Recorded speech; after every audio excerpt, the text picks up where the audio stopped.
But I say unto you, love your enemies. Bless them that curse you. Do good to them that hate you. And pray for them which despitefully use you and persecute you. Which is the first commandment of all?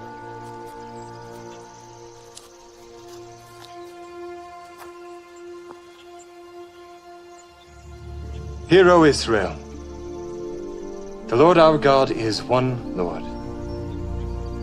Thou shalt love the Lord thy God with all thy heart, and with all thy soul, and with all thy might, and with all thy strength. This is the first and great commandment, and the second is like unto it. Thou shalt love thy neighbor as thyself. On these two commandments hang all the law and the prophets. Master, thou hast said the truth. There is one God, and none other but He.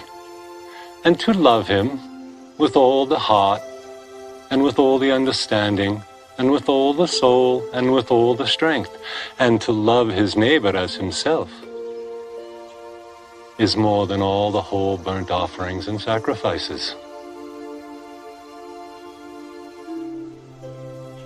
Thou art not far from the kingdom of God.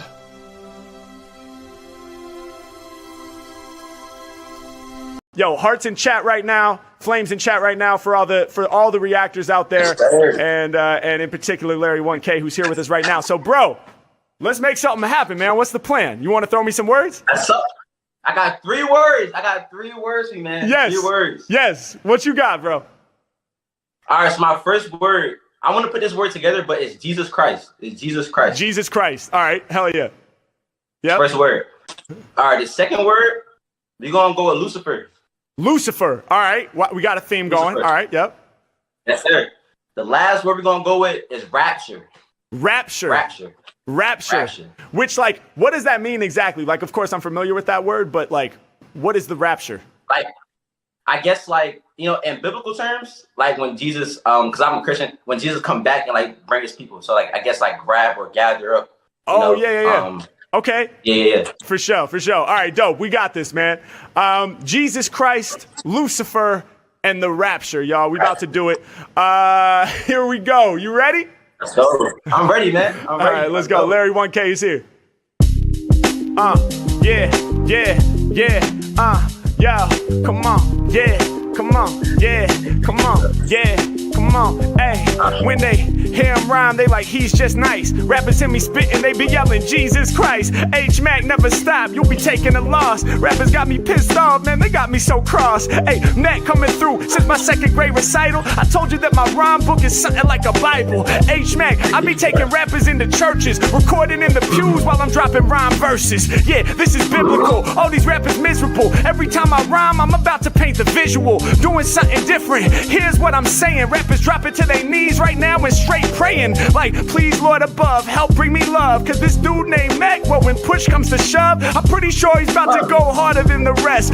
Please Lord help me, he's putting me through a test. I don't know if there's a way that I can survive, cause compared to all these rappers, man, he got more drive, plus he got more practice and he got more bars, plus his lyrics like my life right now, cause they hard. Someone help me find a path through this. I don't know what I can do, help me Judas. Mac moving with the movement, y'all know I'ma crush it. I leave you flustered every single time I bust it. Now, listen, I be coming off top with the truest words. I spit the fire and my shit is flaming hot like Lucifer. Yeah, every time I'm rapping, I'ma make you panic. Yo, all my bars sound dark, satanic. Listen, I will excel from the place where I dwell. I'm with Big L right now, recording down in hell. No doubt, y'all know I'ma kick these rhymes. Shout to Big L, repping from the 139. Yeah, now I wouldn't say that myself unless Big L told us he would go there himself. So listen, I'm about to be there with him in the flames. Me and Big L straight spitting off the brain. Now, I do this forever, y'all know I'm hype. I be feeling like Lucifer, my dome got spikes. I got the tail as well and I grip the red trident. I'm stabbing through your heart each and every time I'm rhyming. Yeah, check the way I'm creating, there's no debating. I'm inflating from the heart while I'm spitting it hot as Satan. No contemplating, no deliberation is necessary. They hear the voice for 1 second, they say yes, it's Harry. Very much so, breathing flames like a dragon. I'm a fucking demon, got you screaming dreaming while you lagging behind, cause there ain't another rapper who can flex like this.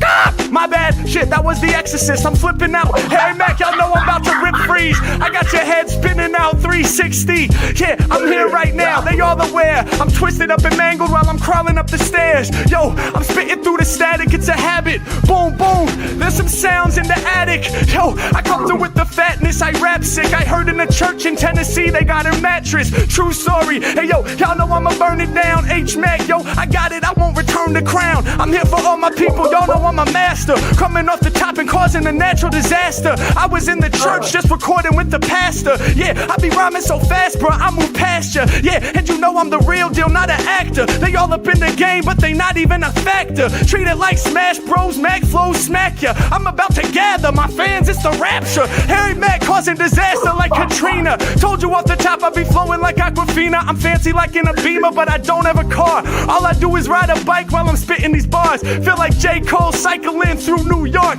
I be smoking microphones just like some Newports. Now listen, I'ma let them all better witness. For me this music shit is religious. Yeah, and I'm slaying them all. Hey, rappers hit their knees, got them praying to God. Let's go, I told you I'ma let you better witness. Yo, for me this music shit is religious. Yeah, I'm the one you might see twice. I got rappers yelling, screaming out, Jesus Christ. Let's go. Let's go. Oh my God.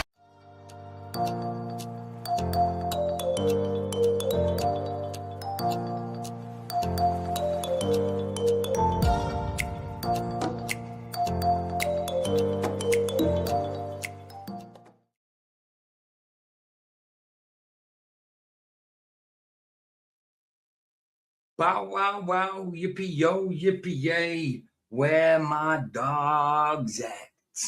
Good to see you guys. Good to see you. Good to see you. Yeah, Vicky's just put a link in for Michael Khan's post. Thanks to all the people thanks to all the donors that donated to Michael Khan's cause. There's plenty now. It's now being closed down. There's enough for what he needs and more. You know what I mean? So thanks to the donors, everybody that shared also. Bless you guys. Good to see you all. Good to see you all. Good to see you all. It looks like we've caught up on Jimenez's videos, but while I'm doing my thing, I need to put one of his videos on before we get onto the topic. But first of all, let me say hello to Baz and the host, Emma. Good to see you. What's that? Flint Dibble was on Joe Rogan's. That make him pretty famous. Channel is huge now. Just had a few thousand subs then. Now, yeah, I suppose it can go vice versa. But obviously, a lot of people's careers and reputations, especially, have been ruined by going on Joe Rogan. Something like maybe Mike Tyson. I mean, Neil deGrasse Tyson, the actor, not the physicist. He went on there. I mean, we already knew he was a blooming fraud anyway. But you know, I suppose it can work the opposite way. If there's guests that he gets on with, and it was a good, I suppose, yeah, it can work the opposite way. But there's a lot of people have been, their reputations have been messed up by going on Joe Rogan. I don't trust Joe Rogan. I think he's a gatekeeper. He talks a lot about the truth, but the truth he talks about is not the same truth as I know. That's for sure. I mean, he talks about big praying mantises, taking DMT and all that to get spiritual, you know, that kind of thing. So, yeah, that's not me. I dare say he talks some truth, but I think he's a bit of a gatekeeper. Like Alex Jones, maybe. Alex Jones has been on the show as well, but yeah, I mean, I suppose he's entertaining to a certain extent. He's not a good comedian. I think he should stick to UFC commentating. And I suppose his YouTube videos are kind of entertaining. Sometimes I don't watch them a lot. I just usually see clips here and there, you know. So that's that. Sorry. So hello to Emma. After that, Jermaine, it's good to see you. Baz and who's Mike Donning, good to see you, brother. Babe, good to see you. Always a pleasure. Good to see you, bro. And that's it. That's it so far. Is there MD on my other channel? No, nobody. I've been just sitting sorting out my homepage because on my PJ Crooker, my backup channel, which we're streaming to now as well, I'm like, why isn't there anything on my homepage? Because I've got content on there, but there's never anything on my homepage. Then I realized that I checked up, and it's like I have to do that. I have to customize it to put stuff on my homepage. I can't remember doing that with with this channel. But yeah, even when I realized, I was like, oh, I could put all that stuff there. Cool. So I did it. So my backup channel has got homepage isn't blank anymore. And then I realized I could put more stuff on because of that, I could put more stuff on my main channel's main page. So I've sorted that out as well, where it's got popular videos, and at the bottom it's got past live streams and new live streams, and it's got things like clips that were taken from your streams and videos. Well, I noticed that yeah, there's one that's deleted, and it even shows you other people's clips that have took it from your stream. So Thomas Morgan did one, and it's like a minute long. I don't even know what it's about. It's just random. Thomas Morgan did one. There's a couple I've did as well. But if you go to the bottom of my homepage, it will show you. I'm like, what? I'm like, what did he? It was a bit weird. So good to see you. Good to see you. What you saying, babe? Jim's got new videos up. He hasn't. Yes, I've just put a link in for one of them in chat. I'm literally on his page, babe. Refresh, because he's definitely got new videos up. 3 minutes ago. That's why. 3 minutes ago. Nice one, Jem. Cool. Brilliant. Nice one. So here we go. I'll just quickly show you the bottom of my homepage first. Watch this. Just quickly show you the bottom of my homepage. I'll show you the Thomas Morgan he clicked something, and I'm like, why? Well, why did you click that? I mean, hold on. Right here. So I'll show you. Yeah. So right. Hold on. Where are we? Oh, I'll need to go to the top because we're covering it. So. Right, the bottom of my homepage, this is where all the new stuff is now. Right, this is clips from my videos and stuff like that, top community clips, and it'll show me any of my clips and any clips that someone else did. This one here is from, it says no views, but it's from Woga and JJ, but it's disappeared. That might be Justin Johnson. I don't know who Woga is. Oh, Roger. It'll be Roger and JJ, not what. It says, that's obviously a misprint. It's Roger and JJ as in Justin Johnson, but it's been deleted. But then there's one from Thomas. Thomas clicked one of my streams 3 months ago, and it's from The Left Islam and Charlie Cack. And it's this one. It's 19 seconds, and I don't know why, because, listen, it doesn't mean much. It doesn't say much. It's just, I don't know why he clicked it.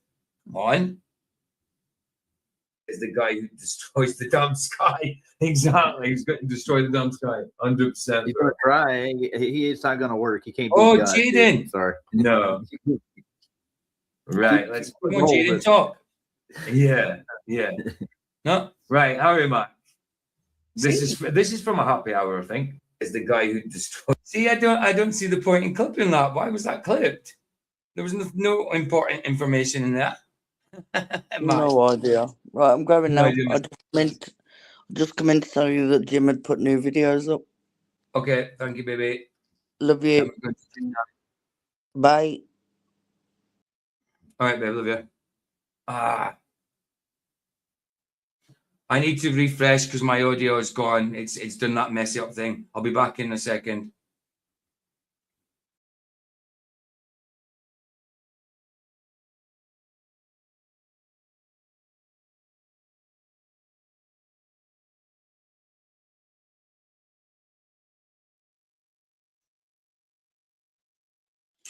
Right, here we go.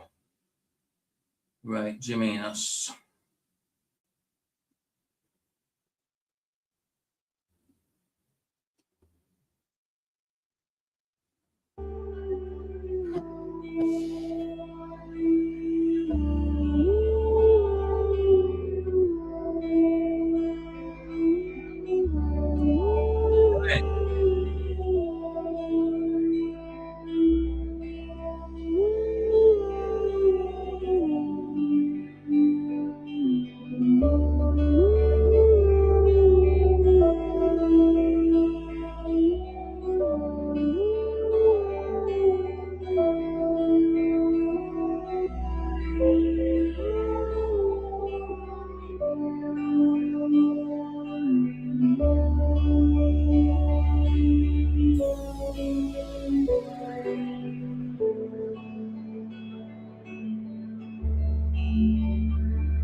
It's kind of like that music you got on there, Jim. It's kind of like 70s spacey type music.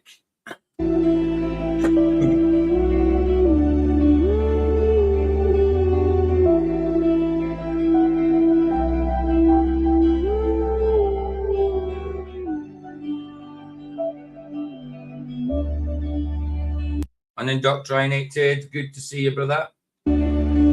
Oh, Mike Dornan as well. I don't know if I said hello to you, but good to see you if I didn't.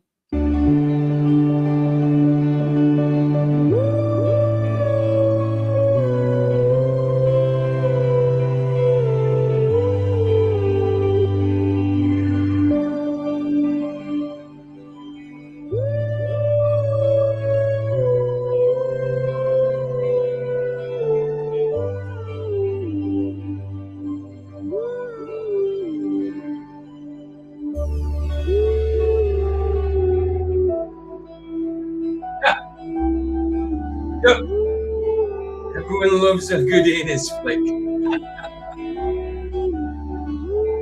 What's an anus flick? Is that when someone pings you in the ass? I'm joking.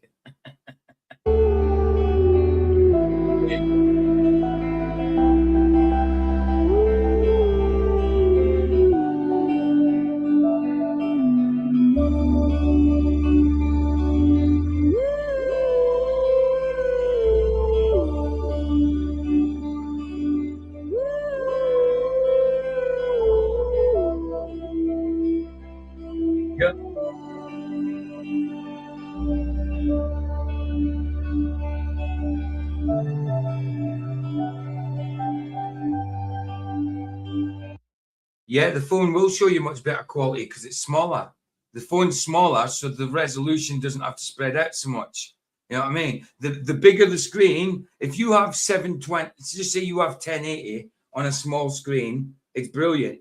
It's brilliant. But you spread it out and you spread it out and you spread it out, the resolution gets more sparse. You know what I mean? So yes, the resolution is always better on a smaller screen. Always better on a smaller screen.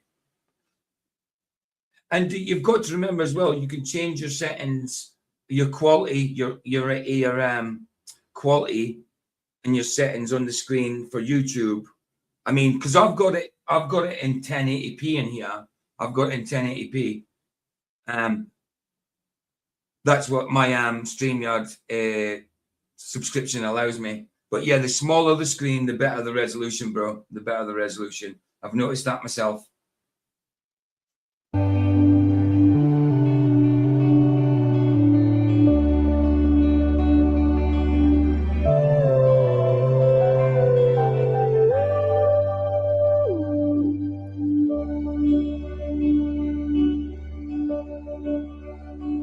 A sandwich with your anus flick or poop corn?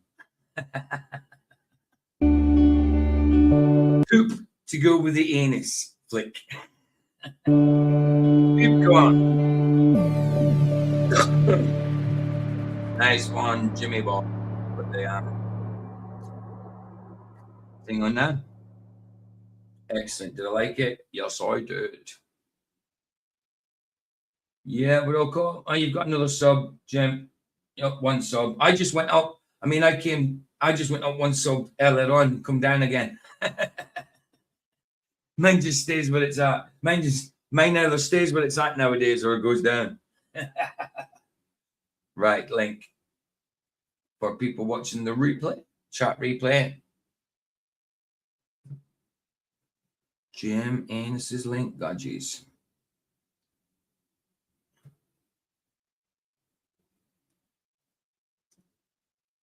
There we go. Anybody watching the replay? There you are. Links there if anybody wants to come in. If not, let's just get started. Right. It's just a video from a guy called Moon. I think I might have used him a couple of times before, but it might have been a while ago. I like his style of documentary. I like his style of video. He kind of he talks through it, shows video clips and that as well, but he's consistently talking. It's good. It's good. Let's just get to it and see what he's saying. I haven't watched it. I've just seen like a minute or two of it. Always a pleasure, Jim, man. Always a pleasure. Hey, by the way, the background, this is something that This is a prompt that Baza made up about a month back. What was it? Cigar smoking salmon fishing for humans. That was the prompt, I think, if I remember rightly. There you go. I liked it. I've liked it, so I kept it. I think it's pretty cool. You know what I mean? Obviously, because I like fishing, so I think it's really cool. I've never caught a human before, though, but, you know, I've never seen a fish either, you know, but there you go. Right, let's do it. Let's do it. Where are we? That is when going on Joe Rogan. He called it when going on Joe Rogan experience destroys your life. I've just called it does being a guest on Joe Rogan experience ruin your life? Let's check it. Let's do it. Spend years painstakingly creating their image and building a great reputation. They might be at the top of their field or expect to nail it. Yeah, what a great, I mean, look at that. Neil deGrasse Tyson becomes first American to receive Stephen Hawking Medal. Now, that is one fraud to an evil heretic. One fraud getting an award from an evil heretic. Now, I know Stephen Hawking had a disability. It's not his disability I'm talking against. It's nothing to do with him. I'm not being an ableist or disableist, whatever you call it. You know, I'm talking about what he put out. Stephen Hawking was full of it. Absolutely full of it. He tried so hard to disprove God. He says we don't need, with string theory, with all this theory, we don't need a God. It doesn't matter whether you need a God or no. I need God, but it doesn't matter whether you do or not. That's not the point. The point is whether you need God or not, he still created everything. But for his theories, there's no need for a God. It doesn't disprove God just because you think there's no need for one. 5 of who? Stephen Hawking. You reckon there's about 5 Stephen Hawking? Is that? Are we talking about Stephen Hawking about that?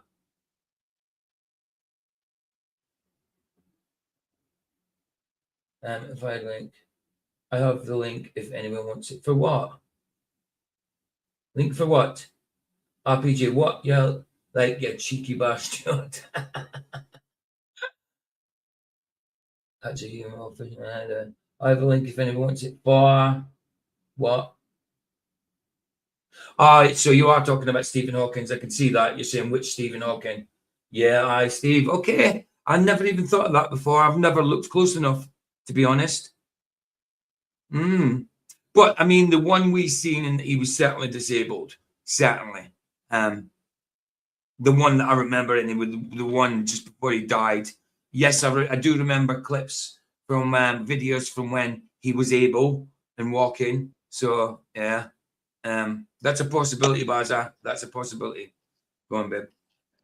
The link is because Ryan said there's a video, a 2-minute video of a fisherman, a captain or something. I don't know if it's a fisherman.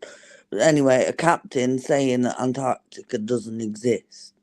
And he said there's anybody... I've actually seen some videos lately about people talking against the ice wall as well, which does make sense because how ice is formed, it's level and flat in water, and then it freezes over. How do you get walls 200 foot high? Unless it was frozen, and then the water next to it wasn't frozen, but reduced in volume. How do you get 200 foot high walls of ice? Water doesn't do that. It doesn't pile up on itself to freeze. And people say that even icebergs, how do you get icebergs unless they're broken off of raised blocks of ice? How do you get blocks of ice in the sea? I mean, it's a good query because if water freezes, it's like a flat lake. You don't get raised icebergs, or, you know what I mean? It would have to be a frozen rock or something, you know what I mean? Covered in water and frozen instantly. So I think there's some validity to Antarctica, as they say it doesn't exist. I mean, I do believe there's something, some kind of wall, obviously in containment, and it's cold. But ice walls, they're a weird one. Thinking about it, I never thought of it before until I seen this kind of Jamaican guy. Well, he sounded Jamaican. He says it's all bullshit, you know. It's all bullshit. How water climb up like that. It's all bullshit. It's all fake here, you know. But I didn't see him. I just heard him, so I know it was like a patois kind of No, accent. but he asked if anyone had seen it, and I said I No. haven't, and he said he had the link, so he's put the link in chat for anyone Yeah, like see me that. who hasn't seen it. See that? Right, I'm going now. All right, bye. Bye. Love you. Love you. It's so right. What? Hold on. That's not the clip. That's a big old video. Clip of what? Hold on. That's Sarah. Yeah, that's not a clip. That's a full video. That's a 2-hour video bit. I was going to show it, but it's a 2-hour video from D. Murphy. Yeah, no, I seen this one. He put it up the other day. I did actually save it. I did actually save it. This one.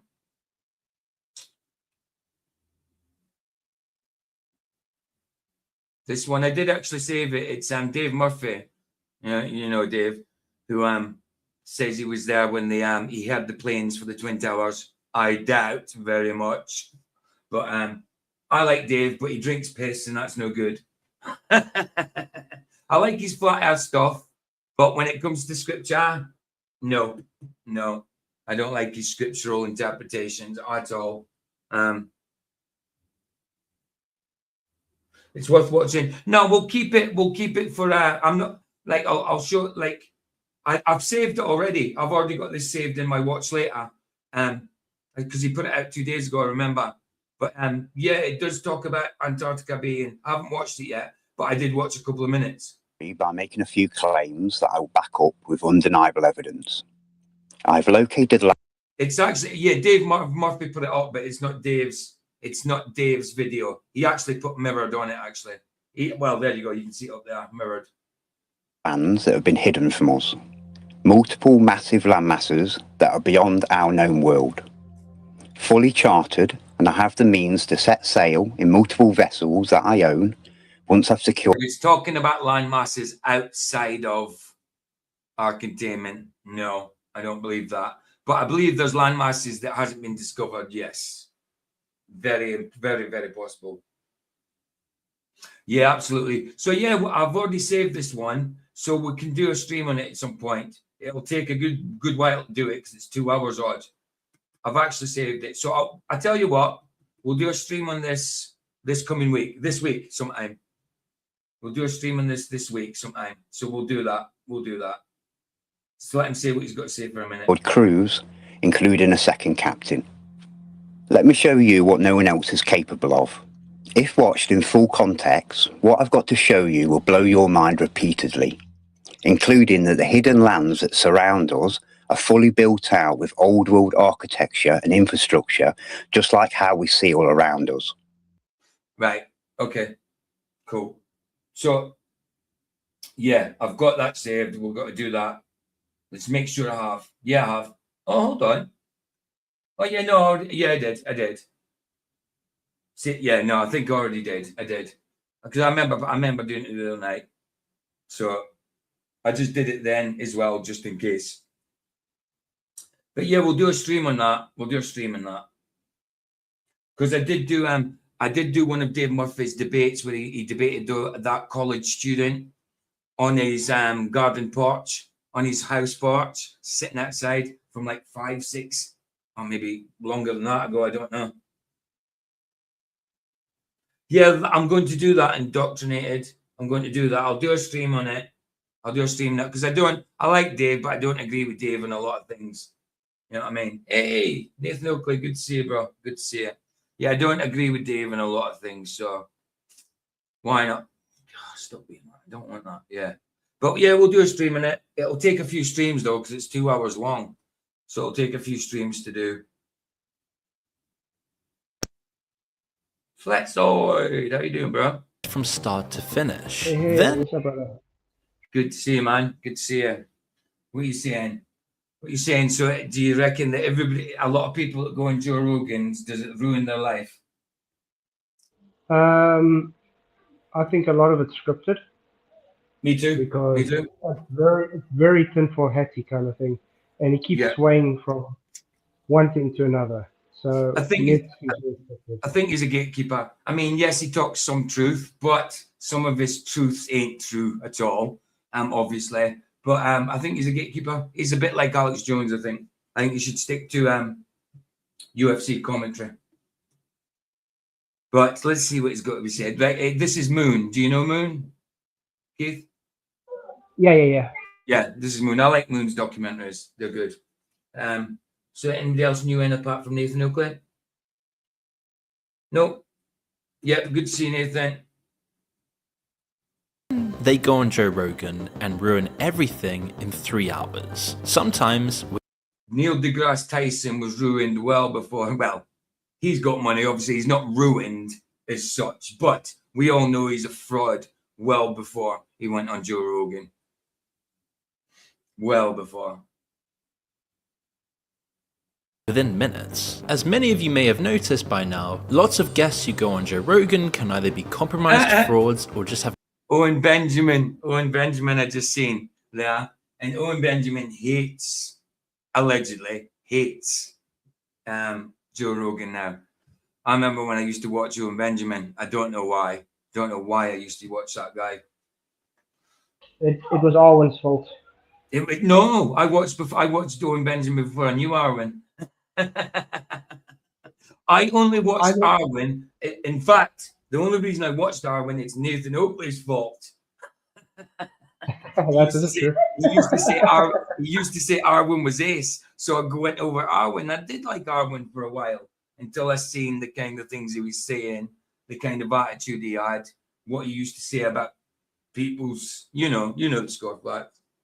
Oh yeah. And I think Nathan knows what Arwen's like now. We've seen what Arwen was like against Nathan as well that time. He wanted to be paid to be on your stream. I'm like, what the heck? no idea what they're talking about. Claims fall apart when they're asked for sources. Expertise evaporates under basic follow-up questions. Opinions tolerated in their bubble are torn apart by the general public. There's a ton of ways people get exposed on Joe Rogan, but this first example of someone destroying their reputation on the Joe Rogan Experience doesn't really quite fit into any of those categories. It's actually a whole lot more shocking. This is Josh Dubbin, a civil rights attorney who gets wrongfully convicted people out of prison, a seemingly great thing to do. He opens up with an unusual disclaimer that sets the tone for what's to come. Typically, the person sitting to my right is someone that was wrongfully convicted. So I don't know this story at all. I don't know this one at all. I don't want to bury the headline. Sheldon. Arwen's a Freddie Mercury. A Freddie Mercury rip-off, you mean? Not a Freddie Mercury off. Oh no, a Freddie Mercury off Team U. Thought you were trying to say rip-off, which, well, you are still saying that with anger issues. Yeah, he's definitely got anger issues without a doubt. Hey, you can't say that. He comes from the dark forest, man. Yeah, he's a wizard. He's a wizard. Is guilty. Sheldon Johnson. I remember when I was a member, he had his own badges. When I was a member of his stream, I was an arcane archer. Johnson was in prison for 25 years, charged with attempted murder and robbery. But it wasn't as simple as it seemed. He received. Yes, I would agree that to a certain extent. Indoctrinated. Yeah, I would say that. But there's a lot of barristers, you know what I mean? Attorneys, whatever you want to call them, barristers over here, attorneys over there, lawyers. We've got solicitors and barristers. But in Scotland, we call them lawyers. But down in England, they call them solicitors, you know, or barristers, or a QC. Depends how high up you are, you know. But yeah, a lot of them know. A lot of them know. Definitely. But some of them, maybe not. Like you say, whether they realize it or not, bro.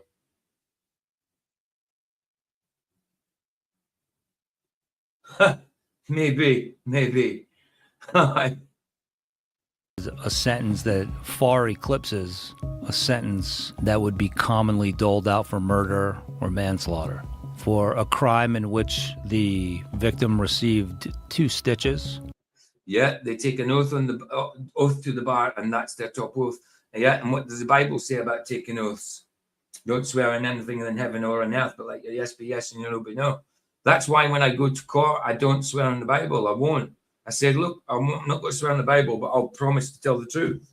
You know what I mean? Yeah, you have a right to do that because of religious freedom. Yeah, absolutely, absolutely. I've done it. I always state James 5:12. Hey, Charles, how you doing, brother? Good to see you.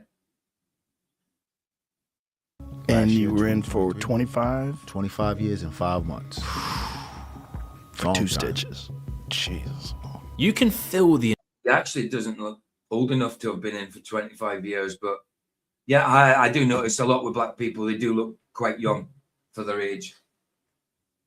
Injustice, and Joe is clearly astonished, getting the whole story off to a really gripping start. He then talks about a high-ranking Bloods member who supposedly transformed in prison. I'm also a product of intergenerational incarceration. My father was incarcerated. He did about 15 years. My grandfather was incarcerated. My great-grandfather was a slave.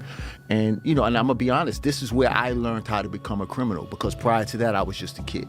Then he begins to talk about how he transformed every aspect of his... Well, a lot of people in prison learn to become criminals.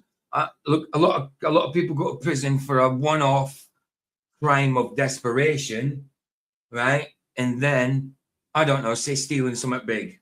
And then they end up going to jail and finding out how to do a lot more scams. It's true. Prison can either make you a criminal or you can get your head down and get on with it, you know. And me, when I went to prison, I got my head down and got on with it. I mean, I learned things, I just didn't take part in them. You know what I mean? Go on. But. Well, the thing is, there's a lot of people in prison also that are actually innocent, or yes, or like you said, a lot of them have issues, and it's if you realize a lot of people have issues, family issues, and that's what's kind of molded them the way they are. Yeah, which is very sad. Absolutely, absolutely, and that's true. That's true. Sometimes it's sometimes prison's inevitable, depending on your circumstances. Sometimes it's just inevitable. I know people on the street that when the winter come in, they'd go and smash windows and stuff. They'd get let off with it. They'd go and smash windows again, get off with it, and breach their bail. And the third time they'd go to prison just because it was getting cold outside, which is understandable because the council wouldn't house them and they're on the street in the freezing. So they think, right, prison. And if I don't go to prison, at least I can sit in a prison cell for a day, you know what I mean, and stay a little bit warmer and get fed, you know what I mean? So sometimes it's inevitable, depending on your circumstances, you know? Yeah, I actually know people that that I've been spoken to, they've been to prison. They say they literally do it so they can go to prison, just to have food and a roof over their head. Yes, absolutely. I mean, if we look, even if we take it back to just after Jesus went to be with the Father after his 40 days, you know what I mean? Look at Paul. Look at the disciples. How many of them went to prison for what? Not for being criminals. Not for being criminals, but for what? Because of persecution, because they're preaching the gospel. You know, that's not criminal. It might have been against the law in some places, but it doesn't make it criminal. You know. Yeah, you have to admit there has been some very good things about prison, with people finding God. Yes. But I don't know. The last few years, they've kind of been taking God out of the prisons too, and I think that's why it's getting worse, because they don't have that reforming anymore of the Christian God, which usually teaches good values and morals. It's literally just, they have a mental issue, give them drugs to support that mental issue. So they either commit suicide or they get worse. Yeah, absolutely. And you also have gangs in prison, and not just normal gangs, but you have religious gangs like Islamic gangs, you know, fundamental Christian gangs as well, you know. Not that I would call that Christian, but they go under the guise of Christianity, but mainly Islamic gangs, you know. Because like you'll have white supremacists in jail and they'll say that they believe in Christ, you know. Life for the better. It was at that moment where I really said, I have to change my life. I just can't do this. I had a wife. It is, mate. It is. Islam's a big thing in prison now. Big, huge problem. Absolutely. I had family still. My son was growing up. He was hearing stories about my so-called notoriety, and I just didn't want to be that dad. He got out and immediately started working with an at-risk youth at Queen's Defenders. Josh calls him a miracle. I was just blown away by the level of accomplishment and the mental wherewithal that he possessed to accomplish what he did while incarcerated. Well, look what he said. Mike is a huge problem everywhere. Don't you mean it's Mike? It's a huge problem everywhere. Mike, you're the problem, bro. You're the problem. Get out of my chat, man. Incarcerated. Look at this beautiful mind and how he articulates himself and educated himself. And you want to tell me that this couldn't have happened pesky mate, bro. earlier? Joe and everyone watching are moved. That's a pesky mate. No, my mic's all good. I like my mic. My mic's all good. Look, so my mic was. I'm joking. This is what criminal justice reform is supposed to look like. Real second chances. Josh has built his reputation on cases like this, proving the system can work if you give people a chance. The episode aired on February 1st, 2024. March. Mike Hunt is a death problem. Oh, Mike. 4th, 2024. 1 month later, neighbors in a Bronx apartment building heard gunshots. Then someone screaming, "Please don't, I have a family," followed by 2 more shots. Police arrived to find a dismembered torso in the apartment with no head or arms. The victim was Colin Small, 44 years old. New Year's resolution. No head and arms. His name's Colin Small. That's a little ironic, isn't it? I don't mean to laugh. I'm not laughing at that, but his name's Colin Small, and he's lost his head and arms. Well, he was a little bit smaller then. I'm just making a joke out of a bad situation. But, you know, what an ironic name to have. But that's terrible, man. That's terrible. How can people actually do that? Even if they kill them, just say if you get killed they kill someone by defending themselves, and then they don't want to tell the police. Then they're hacking bodies to bits, then hiding it, you know what I mean, trying to get rid of the evidence. I don't know the circumstances here. I'm just giving another example that I've heard in the past. You know, like they killed the person in self-defense, but then started chopping them up because they didn't want to tell the police. You know what I mean? Because they probably would have gone to jail for it, you know. Solutions fail for one reason. We try to remove a habit without replacing it. Fume is the replacement, a flavored air fidget device that lets you... No thanks. I don't think Fume would work for me. It would not work for me, Moon. It's a good idea, but I don't think it would work for me.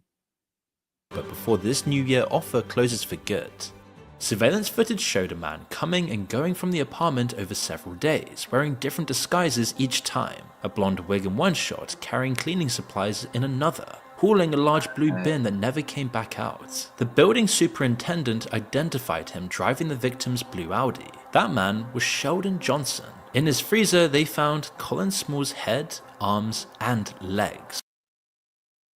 And he's innocent? How? Sheldon Johnson was charged with murder, manslaughter, criminal possession of a weapon, and concealment of a human corpse. That was when the internet exploded. Fans flooded the YouTube comments on episode 2096, some demanding that Joe delete this. Oh, this was after. This is after he'd already done his 25. And that he was innocent, allegedly innocent for. This is afterwards. After the Joe Rogan as well. Wow. Just wow. Wow. I was thinking this was the case beforehand, and I was thinking 25 years we wouldn't have had the internet like that then, social media. You know what I mean? So, yeah, so this was after he was on Joe Rogan's professing he was innocent to what he'd done life for already, 25 years for already. Wow. Others pointing out red flags they... What a nice, calm discussion where no one involved is in it lost their heads. My friend, my client, my brother, right? Yes, yes. Wow, yeah, that guy said, my friend, my client, my brother. Yeah, he was definitely a murderer.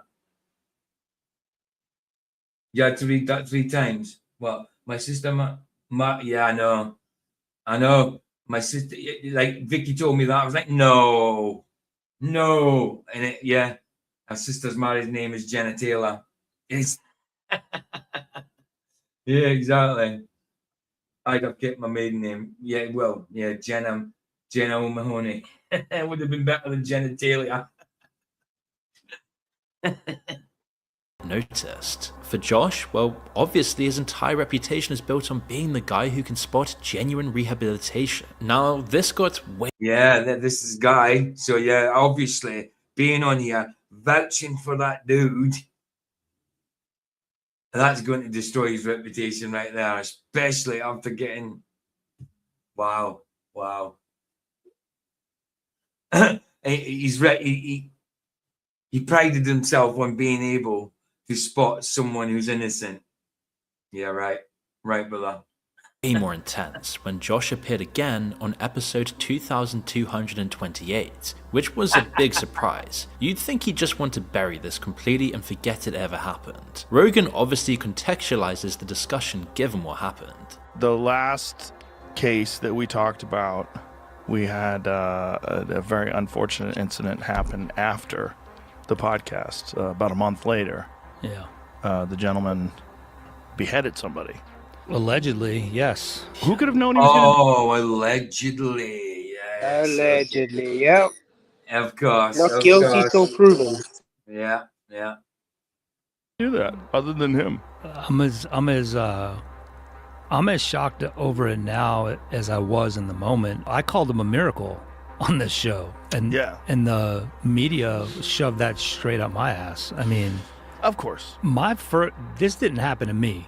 A lot of people say I'm so sorry, but some people have said other things that weren't very nice. My first thought was, I had 2 thoughts, was that poor guy that got killed, and then I think my second and third thought, maybe in tandem, was this tore down 50 years of work that a lot of people have fought really hard for and really need. Now, this is obviously... Flax must be on his phone. It keeps kicking him out. A really serious situation. One of the top comments says it all. Josh obfuscating responsibility for letting a murderer out of prison is utterly infuriating. I'm 12 minutes in and listening to him dance around actually taking responsibility in his role in that man's murder. And another, this dude should be in jail for allowing it to happen. The problem... That's true, because he supported that dude. He helped him get out of prison for being innocent. And he obviously wasn't innocent. Well, he might have been innocent for that first crime, but he was obviously a murdering, a vicious guy, you know? Well, to think about it, if someone beheads someone, do you think you can put it past them that they were innocent the first time? No, they probably saw they got away with it, so they could try it again. Absolutely. I agree with that. Absolutely. I mean, it is possible that he was innocent and then done one, but I highly, highly, highly doubt it. Very much doubt it. But he got pardoned for it, obviously, because or did he? He helped him out. He'd done 25 years, so would he have been pardoned? Or did he just get out after time served? He must have just helped him out on parole. So maybe, yeah. Hopefully he didn't get pardoned. Hopefully. The problem is, some of Josh's justifications really just suck.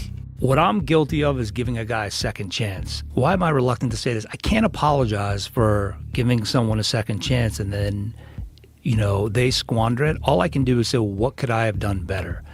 I mean, I have a deep understanding, I think, of what incarceration means. I mean, I read this book. So he said that reading a book gives him an understanding of people in prison, but he can't even remember the name of it. Joe is actually That makes sense. That makes no sense. You'd think that something that influenced you so much you'd remember.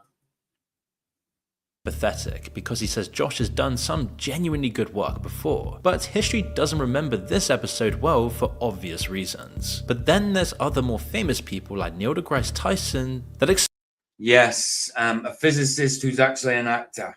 Okay. Suppose here we go. Let's see. But everybody, us type of guys knew about his not being a physicist, really. He might have studied it, whatever. I don't know. But he's certainly an actor. He's certainly a face for the media, you know. And full of crap, by the way. But, well, mind you, he sometimes tells the truth. He did say it was flat. He did say it was flat once. You know, I did like what I like about Neil deGrasse Tyson. He knows their religion, and he doesn't care if the people. And that's why the anti-flat earthers hate him so much, because he spews what they really believe, and because it goes against what anti-flat earthers argue, because they have to argue that against what we put forward to them. Right. It debunks them, and they know their own side is debunked, so they have to say this guy's a moron. Yeah. In the meantime, he's literally saying what they believe. Right, exactly. I mean, look at the Coriolis thing when he said about the field goal, that Coriolis would have done that. And then when you try and debate someone and Coriolis, they say, no, that's not, no, we don't see that. You know what I mean? They go against what Neil deGrasse Tyson says, don't they? Or when he says if Earth had to suddenly stop moving at 800 miles an hour. Yeah, they don't like those things. They don't like when he also says, no, you shouldn't see any curve. That stuff is flat. They don't like that because no, they don't. He is representing them, and he represents exactly what their model dictates. And well, the problem is their model falls flat whenever we, rebut it. Yeah. And our rebuttals demolish their model. Yeah. Absolutely. So they have to come up with lies to protect their model, and because he's not lying with them, they don't like him. Right. And he won't even debate a flat earther, will he? He won't do it.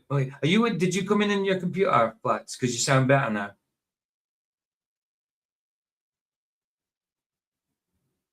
Keith? Okay, he must have had to go and sort the kids. I don't know. A whole lot about their personality. Neil deGrasse Tyson's episodes came with high expectations since he's one of the most popular scientists around. When he first became such a big name, he was highly respected. Now, I don't know if I'd actually call him a scientist. I mean, look at that waistcoat. Is that not just helio worship there?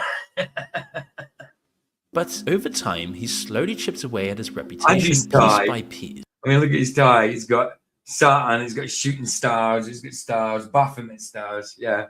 Okay. We get the point, Neil. And his Joe Rogan appearances are partly to blame. Hopes were high, but he turned out to be the guy who would steamroll every conversation to make Jim Bob that comes in here every now and again, sometimes comes to Flat Says as well. I ain't seen him for a little while, but he's always driving in the van. Well, he turned up to a repair, whatever work he does. He turned up to a repair one day, and when he got to the door, it was Neil deGrasse Tyson. I was like, yeah, nice one, man, nice one. That would have been fun. Yeah, Mike, when I was on my other account, I was on my phone. I'm on my computer now. That's why this sounds much better. That's what I was asking you. You said I did ask you, but you didn't answer me. You must have been sorting the kids or something. So I couldn't hear because I was busy mopping the floor. So I had my earbuds in. So I was just busy cleaning. That's why. But now I'm finished. Yeah, you sound a lot better now. Sure you understand he's the smartest person in the room, and this often strays into being straight up stuck up and rude. Check out these moments when he cuts straight in and contradicts Joe at every opportunity. The global warming thing is very much connected to a certain type of ideology. A certain type of person who thinks of themselves. It doesn't matter to me. No nonsense person. It doesn't matter to you because you know there is no global warming. That's why it doesn't matter to you, Neil. But remember, Joe Rogan needs to run off all conspiracies that he can. Right. So even if Joe Rogan thinks something's bullshit, he's still going to push it. Yes, Doesn't matter absolutely. if it's bullshit or not. I agree. Hence why he had Billy Carson on. Oh my goodness, Billy Carson. Whoa. What I'm saying, yes, it does matter, because when ice melts, it takes up lower volume than it was when it became ice. Just look at all the There you go. Like you said, he's basically saying the water levels would not change if the ice melted. Physics, yeah. Physics Exactly. debunks this notion that global warming is bad. Right. Exactly. It's like ice in the glass. It's already displaced. So when it melts, it's just got to fill it up to the exact. But the thing is, level also if you look through history, the Earth's temperatures go through a cycle as well. It heats up and cools down, heats up and cools down. There's no such thing as global warming. It's just a cycle. Just a cycle, just the same as day and night. We don't just have yearly days, weeks, monthlies, and yearly cycles. There's other cycles also like that. Absolutely. We just tend to think of your day, your daily cycle, your monthly cycle, and your yearly kind of cycle. That's what you tend to think of. But there's more cycles than that. Absolutely. Times Joe's face changes when he gets interrupted all the time. You wouldn't want to escalate the situation into a shouting match, so what else do you do than sit and suffer? But it just goes on and on. Constant interruptions that make the conversation fragmented and difficult to listen to. And he also turned out to be overly smug and wouldn't listen to opposing views, even when he did let Joe speak. Whatever is your concept, the discoveries of astrophysicists bring you closer to it. I get your perspective. Let me be... Absolutely, Baza. Don't you love how these high priests of science spit out the truth in the middle of their bullshit and nobody sees it? 100%. Exactly. 100%. Yeah, that's exactly that. But you see how they're like saying, oh, the victim here is Joe Rogan. No, Neil deGrasse Tyson is literally just keeping them off the bullshit. He's telling them straight as it is. Yeah. Right.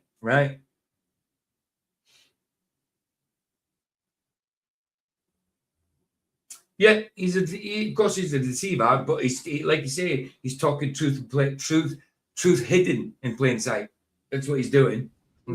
Yeah. He's like a high priest of the Church of Mormon, you would say. They believe they're preaching the truth. In the matter of fact, it's false. Right. So that's how I do have respect for Neil deGrasse Tyson. He keeps to what his model says, his religion says.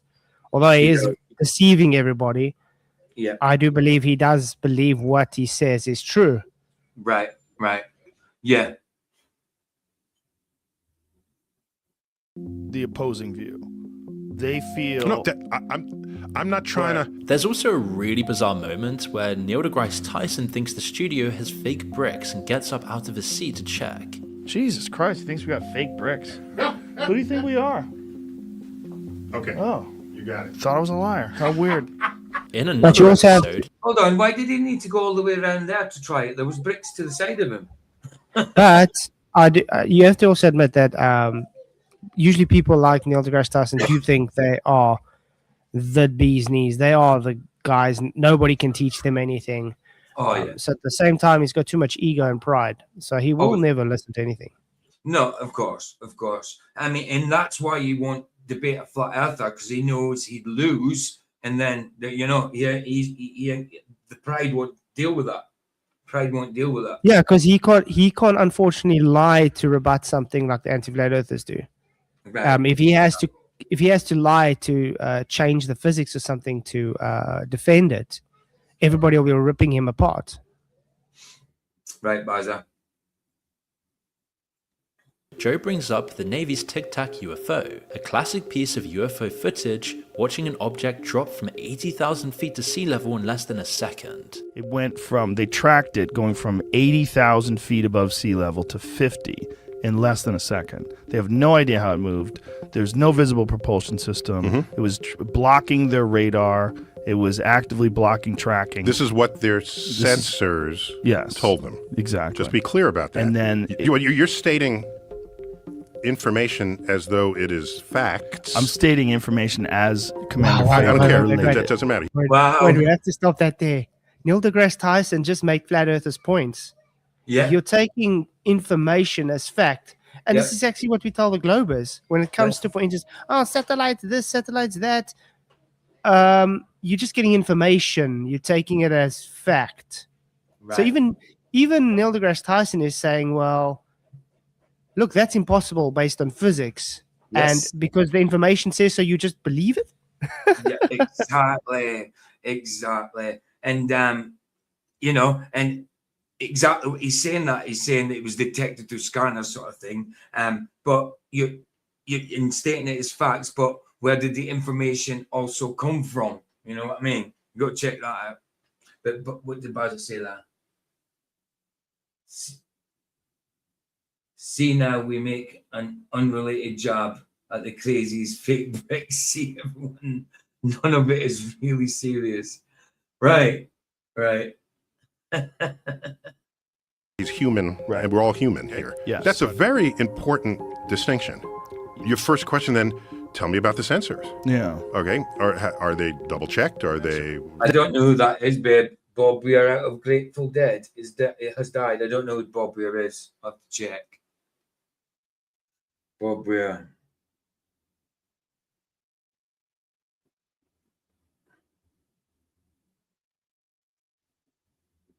Oh, the band. I thought you were on about a movie. Thought you were on about a movie. Sorry. Yeah, okay. Wow, shame. Robert Hall Weir. They actually saw it with their eyes too. This is something that they actually got. You can't see something at 80,000 feet. No, the actual visual on the craft. Okay. They didn't see it at 80,000 feet, but this craft, it's not just something that was tracked with equipment. Got it. But they didn't see it at 80,000 feet. Right. That's my point. So They're just bickering over details. The annoying thing is that Neil knows what Joe's trying to say but keeps berating him on the details. This type of thing goes on for 3 hours. Yeah, well, I kind of don't blame him there, though, berating him on the details. Why But not? that's funny. Yeah. You can't see anything at 80,000 feet, yet people are claiming we see something at 200,000 feet or 36,000 kilometers. Whatever. Or 93 million miles. Yeah. Isn't it madness, man? Oh, okay. Am I thinking about someone else then? Okay, I don't know, babe. Hold on, let me check. To be fair, Neil deGrasse Tyson's episodes polarize people, especially now that he's done a few. Some enjoy them while others hate them. The more he's done, the more it seems Joe starts to adapt and riff off their arguments. But either way, because of these appearances, he will never get rid of this reputation for narcissistically interrupting and looking smug with his wordy explanations that don't make as much sense as he thinks they do. But if there were a competition for the worst guest appearance, So he died yesterday. Do you know whose birthday it was yesterday, babe? It was my cousin Dougie. No, died last year. It's his birthday yesterday on the 10th. Yeah, my cousin Dougie. I forgot about that. He would have been 60. He would have been 60. Madness. appearance in Joe Rogan Experience history, the comedian Eliza Schlesinger is way up there. She's always topping lists. Hi Aaron, how you doing? Good to see you. For the cringiest guest, because there's nothing worse you can do as a comedian than not be funny. Episode 1882 clocks in at just 2 hours, which is unusually short for the Joe Rogan Experience, almost as if he cut it off, as it doesn't take long before jokes turn to cringe-worthy moments. You see, Joe mentions having Bernie Sanders on the So podcast. yeah, it was about 3 hours odd, and he cut, so that's an hour he cut out. So I wonder what happened in that hour. Yeah, apparently all that bickering and stuff like that over details, as Moon puts it. Cheers, babe. On my podcast, and he was very sincere. Okay, cool. I've I had my think- mom on my podcast. You want to flex? I'm just saying. You can see his unimpressed facial expressions across the whole episode. She also seems totally out of touch despite dishing out some big opinions on politics. Like how she didn't know who Tulsi Gabbard was. The types of men that call women bitches voted probably for her from the get-go. Well, Tulsi Gabbard's not. I think Tulsi Gabbard's amazing. I don't even know who that is. You know who she is? No? Congresswoman from Hawaii, ran for president in 2020. Yeah, Bob Weir. It says Bob Weir wasn't in EastEnders. What are you talking about?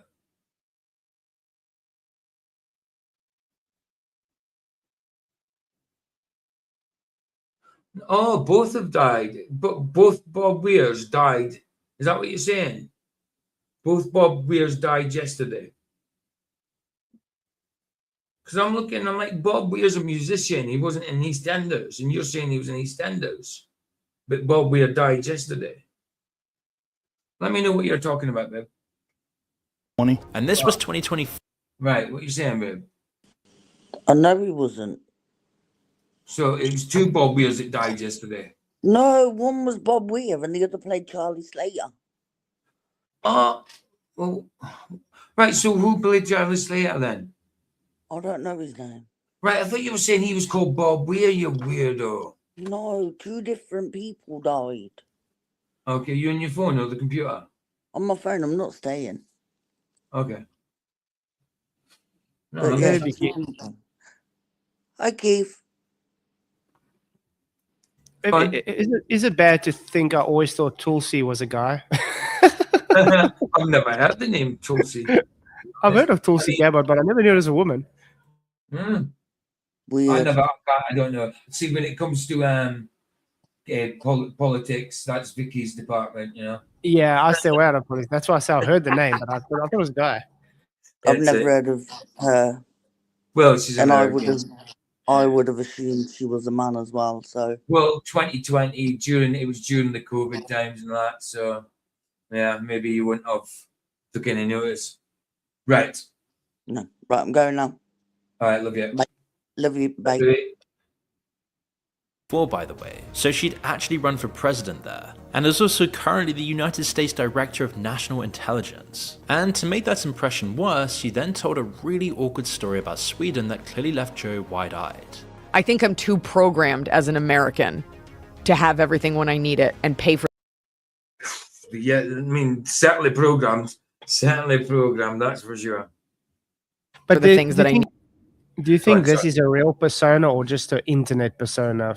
You know what I mean? Yes, absolutely. The personas that people have on the internet are absolutely characters in general. I mean, even nowadays with the AI and with them, which call them the filters, like women, and especially, but women especially, not all women, but especially women, and some men obviously use filters and they get there to make them look more attractive and that. So they're fooling their audience, and people are gifting them because they're good looking and stuff.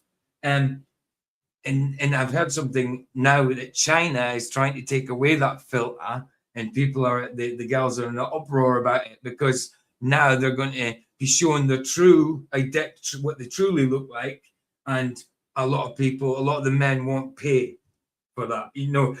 So people are getting used to seeing like porcelain doll looks. So it's actually taking people out of reality. So if they do ever go outdoors and see a real woman, it's like, well, their standards are too high now to even look at that woman, and it's kind of it takes you out of reality. I mean, I'm old fashioned. I prefer women to be normal, just women. You know what I mean? Nothing fake about them. You know. Sorry, I don't know why I went on that rant from there, but yes, it went from character, didn't it? A character thing. But yes, usually online, it's a character, it's a persona. Yeah. Even Facebook, even with things like Facebook, where you're showing photos and that, even with the people you know on Facebook, they're still only showing you usually the best parts of their life. You know what I mean? The things that they're like, oh, yes, it was a good meal. Yeah, we had a good day today. They don't. Unless they want attention, no, they don't usually tell you all the bad parts and that. So it's kind of like, it's not complete reality. You know what I mean? Like my husband got really sick and we had to go to emergency room in Sweden. And they just left him there in a room for like I'll leave this playing. I'm just going to put a kettle on to make a coffee. 5 hours. And part of me was like, you're doing this because he's American. But then I was like, can we call a doctor? I'll pay for a doctor, as you would if you were sick. You'd have someone come. Yeah. this is not, we do not do this. And I'm like, Socialized medicine. but someone, I was like, what if a celebrity comes here and they need something and they're only revving, like we had John Cleese and he came and he just waited. Joe asks if that was actually a question she asked, that being a celebrity will get you immediate healthcare in Sweden. So that was a question you asked if a celebrity came? The episode just keeps on spiraling. Her jokes completely bomb time and time again. Not that I'm at Beyonce's level, but here I am as an American. I'm like, I'm willing to pay for something extra because he's sick, I'm pregnant, so I can't catch what he has. How can we speed this up? I have a show. And they were like, he can just rot in this box. The episode just keeps on. Anything need to be said? Did I miss anything? Well, I've still got to make it. No, sorry. No, I'm just cool, making cool. food, so. Cool. Yeah, no, I'm just making a coffee. I was just leaving it playing. I wasn't sure if you need me to stop or anything like that. Cool. Spiraling. Her jokes completely bomb time and time again. She also says she claimed she invented drive-in comedy during COVID. Joe shut that down, and it made for one of the show's most awkward moments. He's also the first guy to figure out how to do drive-in movie shows while we were all like trying to figure out what to do with the pandemic and do shows. He was the first guy. Nope, we did them at the same time. What do you mean untrue? We did the drive-in tours at the same time. Bert literally came up with the idea, he said. No. You don't think he did? I don't know. It could have been like independent, but I definitely did. We did them around the same time. Around the same time. I didn't get the idea from him. Okay, but that doesn't take it away from him. Maybe you got the same idea independently That's what I after said. he did it. No, I don't think it was after. I think he was the first guy. Okay. He says he was the first guy. Everybody else agrees. That's okay. She just comes across so egotistical and smug in most of this, distancing herself from serious conversation while making sure She does. She sounds smug to me. But what did it say she said she invented during COVID? I missed that part. Let me take it back. Say about 30 seconds. Maybe. At the same time. What do you mean untrue? Maybe a bit more. Hold on. Take it back a bit more. Take it back to 14 on the dot. and it made for one of the show's most awkward moments. He's also the first guy to figure out how to do drive-in movie shows while we were all like trying to figure out what to do with the pandemic and do shows. He was the first guy. Nope, we did them at the same time. What do you mean untrue? We did the drive-in tours at the same time. Bert literally came up with the idea, he said. No. You don't think he did? I don't know. It could have been like independent, but I definitely did. We did them around the same time. Around the same time. I didn't get the idea from him. Okay, but that doesn't take it away from him. Oh, it was her idea to do drive-ins during the pandemic because people had nothing to do. Is that what it was saying? Well, I mean, that could have happened, but she did sound a bit smug. Oh, you put your little key slides up already. Cool. Can't wait. Oh, yeah, it is. Can't wait. I already knew what it's about, but can't wait. Maybe you got the same idea independently after he did it. No, I don't think it was after. I think he was the first guy. Okay. He says he was the first guy. Everybody else agrees. That's okay. She just comes across. Oh, yeah, I watched Flats's video. It was about 50 seconds long, wasn't it? Or a minute odd, something like that. So egotistical and smug in most of this, distancing herself from serious conversation while making sure. That's how I knew what it was about tonight's stream, because I watched that video. Yeah, top alien. Yeah, of course, I remember now. She sounds like the best around, but at least she has the excuse of just not being funny. Barry Weiss walked in as a New York Times staff editor, ready to explain journalistic standards to everyone, then smeared a sitting congresswoman using a word she had to Google mid-conversation because she didn't even know what it meant. But this one actually started well. Weiss is on fire talking about how Yeah, we don't know what a word means. It's all right to Google it. I mean, toadies. Not everybody might know what that means. I don't know what it means in their context. I know what it means in my context. What I know it is a context. I was like a hot toadie. journalists screwed up. Your initial reaction to something is not the truth. Right. It's your emotional reaction. And anyone who calls themselves a journalist, like your job is to figure out the facts of the case, not to make this into a kind of identitarian morality play. Joe's nodding along. Well, that is true. This is good stuff. Then he asks about 2020 candidates. They're going through names and it comes to Tulsi Gabbard when this happens. No, she's an Assad toady. What does that mean? She is What's a toady? think that I used that word correctly. Jamie, can you check what toady means? Like towing the line, is that what it means? Definition of toadies. A person A who sycophant. It's a person who behaves obsequiously to someone important. Yeah, someone who behaves obsequiously. Obsequious means obedient or attentive. So someone who acts attentive or obedient to someone important. Okay, right. So that's understandable. flatters or defers to others I for kinda used it right. self-serving Oh. reasons. A sycophant. Oh, so it could. Oh, hold on. It didn't say sycophantic to me.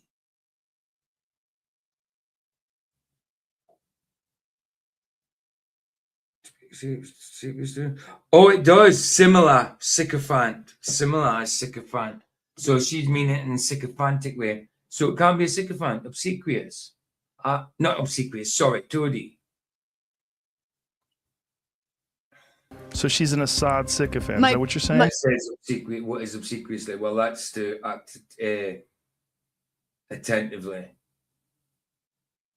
Yeah, that's known about her. Like, what did she say that, Oh, we have to look. qualifies her? I don't remember the details. We I've read probably it. should say that before we say that about her. We should probably read it it. does. rather.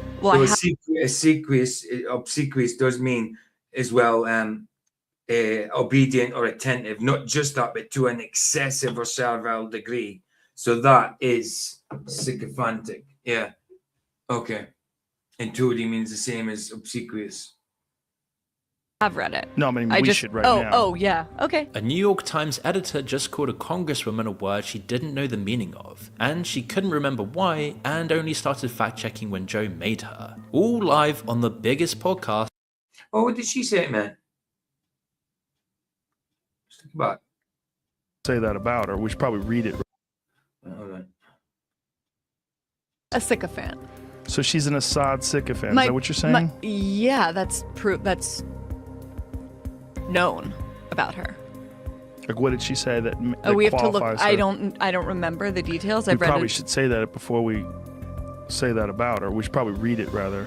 Well, I have read it. No, I mean, we should right now. Oh, yeah. Okay. A New York Times editor just called a congresswoman a word she didn't know the meaning of, and she did know the meaning of it. She just said it. Sycophantic.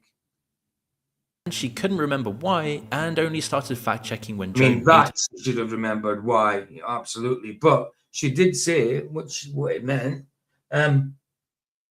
Later, Charles. Bless you, bro. Nice one for joining, man. all live on the biggest podcast in the world. For most people, you'd say fair enough, whatever. But it's the sequence she just warned against. Inflammatory label first, facts never, only Google when cornered. And then she immediately pivots to change the subject. But doesn't she also? Did she ever apologize for believing in conversion therapy? I didn't even know she believed in conversion therapy. Am I crazy? Is that real? I'm almost positive this is real. So let's recap. This is minutes after explaining exactly what's wrong with journalists reacting emotionally. So she was wrong about what she said about that person. Or something.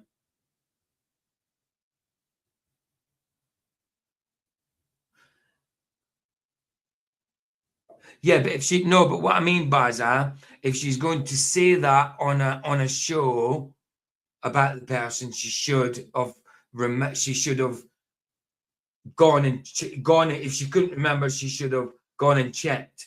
If she's saying, because there's times I know what, like, I don't like a person, but for what they said or whatever, but I can't remember what it was they'd said ages ago. Absolutely, but if you've got to be on a show where people have got to see it and you've got to talk about that person and say that they're that, but you can't remember why they said it, you should go back and check why if you're going to say that about them, I think. But I agree with you, absolutely, 100%.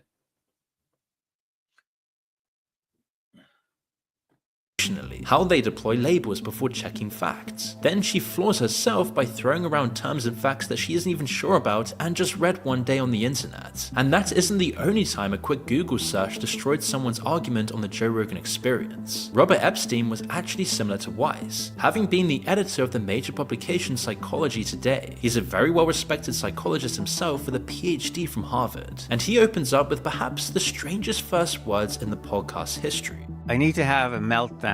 Joe then looks confused. You want to have a personal meltdown? Yes. Okay, go ahead. He's decided Joe Rogan's podcast is where he's going to have his pre-planned breakdown. But he actually kept calm as he talked about some really serious stuff, like 80-hour work weeks, his wife dying in a car accident, and being professionally destroyed when his research got caught in political crossfire. That's all fair enough. Then he makes a claim that he probably shouldn't have. As he says, Google tried to shut down Proton Mail by suppressing it in the search results. So Joe decides to test this live. So let's pull up Google real quick and put it up on the screen. And okay, you already Googled it. Just let me see. Okay, right away it shows Proton Mail. And then below that, it shows Proton account, sign in. Sorry about that. True, untrue. At the same time, does anyone ever back up their shite? I mean, Joe Rogan, all of people, is calling out her fact checking. Yes, I agree there as well, bro. I agree there as well, 100%. You use the Proton VPN. I mean, there's no way I'm sticking up for Joe. So how is it suppressing? This is not suppressing at all. Okay, now this is where my staff has warned me, don't be condescending to Joe Rogan. How is it condescending if I'm just asking you a question? You could just give me an answer. Rob then says he's about to go back into meltdown mode. He claims Google can manipulate results with surgical precision. It shows Proton Mail to anyone listening to Joe's podcast and suppresses it for everyone else. So if Proton Mail shows up, Google manipulated results because they knew you were watching. If it doesn't, then that proves suppression. So you think... Well, I mean, I think you might have a point there to a certain point. I mean, yeah, they certainly do track what you're typing, what you're watching. Definitely. I mean, he might have I think he's got a point now. Just because it didn't, you know what I mean? It can certainly change his answers. We've seen it happening, giving us wrong answers, changing answers over time and stuff like that. I mean, don't know about suppressing, but it's suppressing like proper truth. You know what I mean? Deep truth. I don't know to the degree he's going on about though, so I mean, I agree with him to a certain degree. I mean, the Robert dude. That Jamie's account is curated to not hide Proton Mail. Well, of course it's curated. Well, technically this is not my account. Joe tries asking the audience to test it. Epstein's response? You are going to get clean results because they know every single viewer, listener that you have. They can turn bias on and off like flipping a light switch. I agree with. I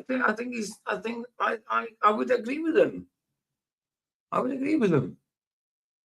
Okay, so he does actually say a lot of interesting stuff about big tech's power in the episode, and the core of his argument isn't wrong. Even so, the pre-planned meltdown and Proton Mail incident don't exactly cover a psychology professor in glory. What's much worse is the next guest, Brian Dunning, who gets exposed by Rogan without even having a strong case for his claims. It's one of the few episodes that got taken down because what happened afterward made his claims look even more absurd than they did live. Brian built his entire career on one premise: demand evidence. He hosted the podcast Skeptoid, debunking pseudoscience and conspiracy theories. He had books, TED Talks, the works. The professional skeptic who won't let sloppy claims slide. Then it's kind of a good thing to do, debunk pseudoscience and conspiracy theories, but it depends what he's calling pseudoscience, and it depends what he's calling conspiracy theories. Hey,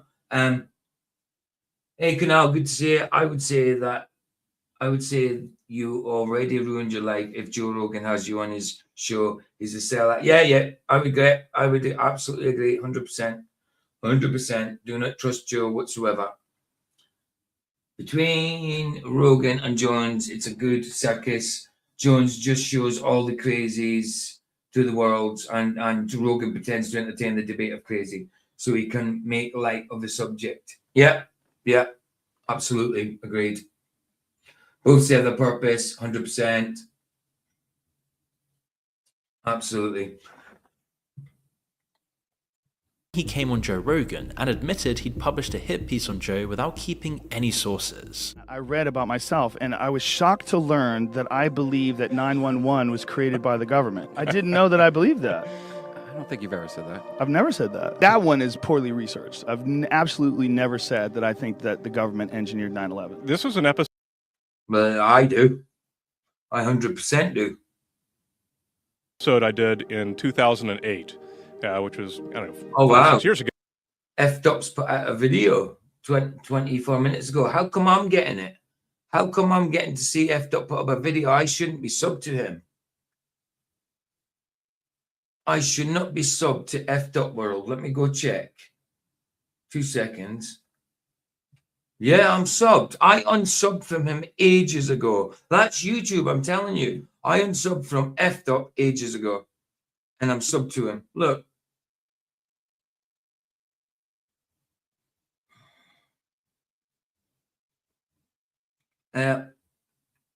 Video just come out. What is it? What is it actually? All right, so the spinning thing up there. Oh wow, he's probably some kind of blooming stupid whatever. Yeah, I don't agree with what anything Joe's got to say nowadays. Nothing. So unsubscribe. I was already unsubscribed. Anyway.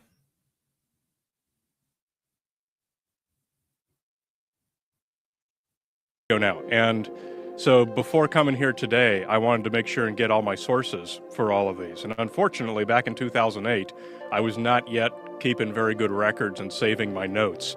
So for the things that I have listed here, unfortunately, I can't give you the source for any one of them. But any one of them you want to tell me is not true, I will happily retract it. A professional skeptic whose entire brand is demanding rigorous sourcing from every...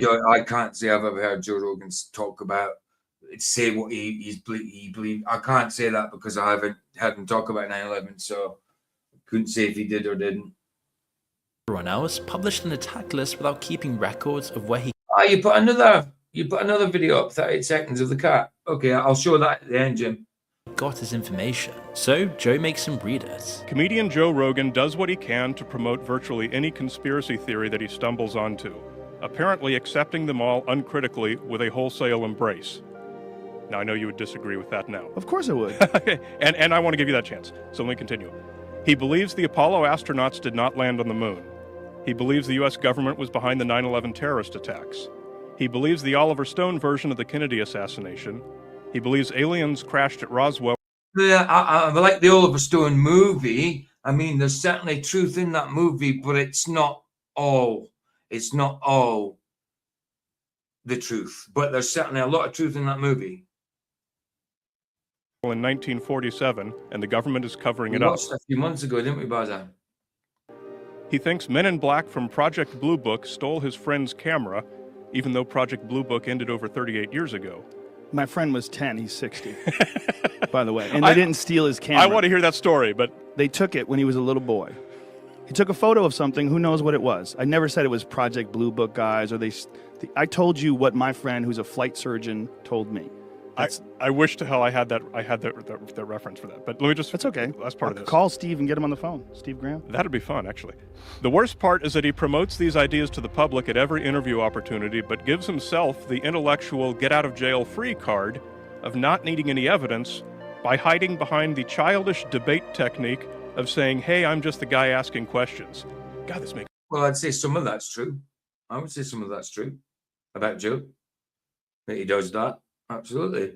Maybe not at all. You know what I mean? I don't know. But some of that's certainly true. Makes me sound like an asshole.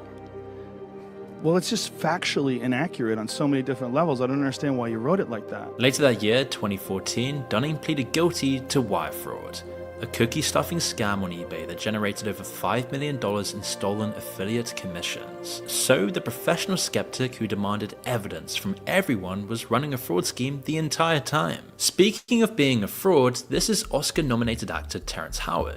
Oh my goodness, he's bizarre. He's bizarre.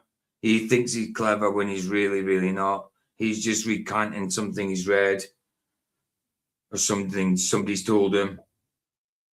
who walked into that studio convinced that 1 × 1 = 2, having spent 4 decades building an I know. And then later on says he takes that back. I'm saying recant, that means to take back. I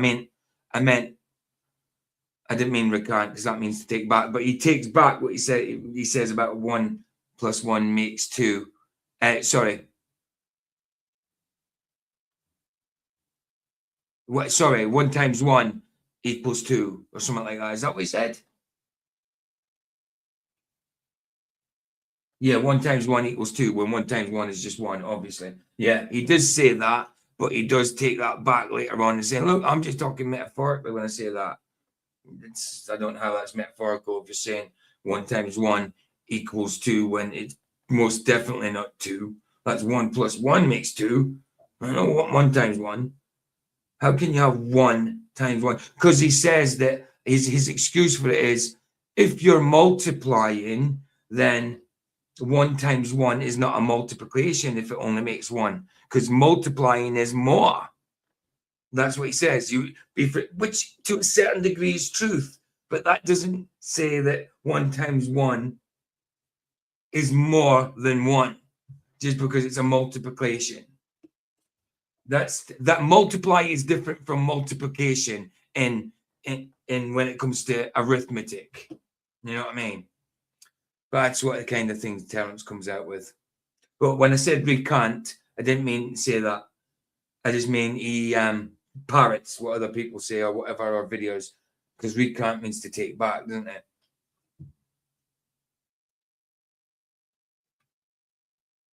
Having spent 4 decades building an alternative physics on his wild ideas. Terence Howard described reaching out to Neil deGrasse Tyson about a 36-page breakthrough. Neil redlined the whole thing as being basically ludicrous in every way. So Terence came to Joe. One of the things he opens with is how that bazaar.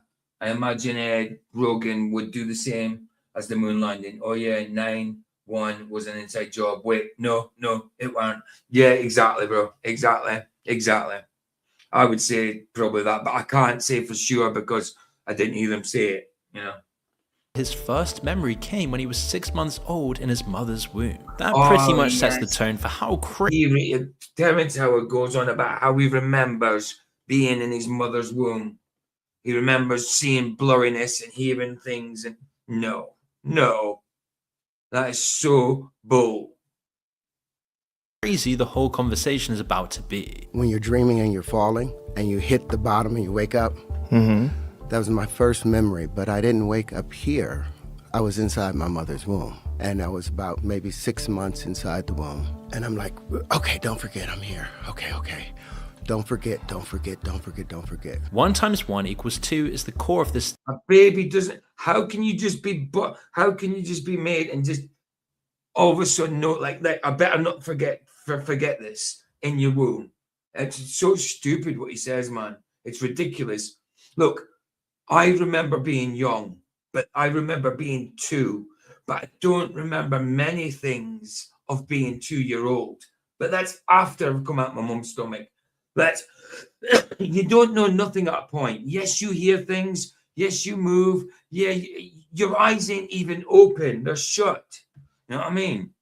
You're in water. You might hear stuff and react to it, but you'll never remember it when you're, even at the age 5, you're not going to remember when you were in your mum's womb. You'll remember when you was 2. You won't remember before that. I remember being 2, but I remember a few memories. That's it. I don't remember many things at 2. It's silly to say you remember being in your mother's womb. And the first thought was, it was like when you dream and because when you dream, you don't hit the floor. You never hit the floor when you dream. So I don't know what he's talking about that. Never have I hit the floor from falling in a dream. Never. Not from a long height. If you're just jumping out of a tree or something, that's different. But when you're thinking you've got to die and hit the bottom, that sort of thing, never do you hit the bottom. That's nuts. That's nuts. Because he's saying that happened. Then his first thought was, oh, I'm in this kind of containment. Don't forget it. You don't have the knowledge to say, don't forget it, or to be able to think, don't forget it. You have to learn these things. You have to learn these things. Yes, there's things that are instilled in us, in our information from God, 100%. But that's the ability to learn, you know what I mean? And stuff like that. You're not going to remember being in your bloody mother's womb. It's ridiculous.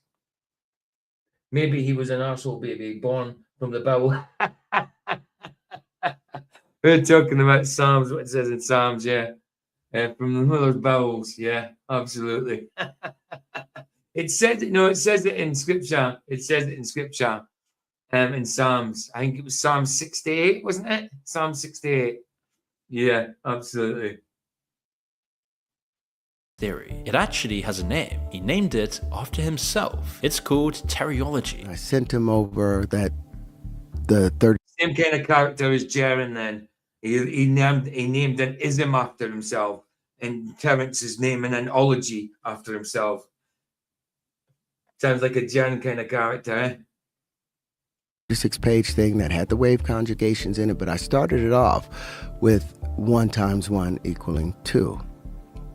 And he went in on my treatise, redlined everything. He attacked that I had talked about Walter Russell and Victor Schauberger and John Keeley and Tesla as the people that I looked up to. Mm-hmm. He attacked them. Joe asks how he attacked them. Here's the explanation. They said it's illogical. Yeah, he's hilarious because he's so stupid. He sounds intelligent. But I think he's just getting stupid. He would be a little, maybe classed as a little bit clever within his fantasy, but it's not reality he's talking about. That's for sure. Where the square root of a number added to itself will equal more than that number squared.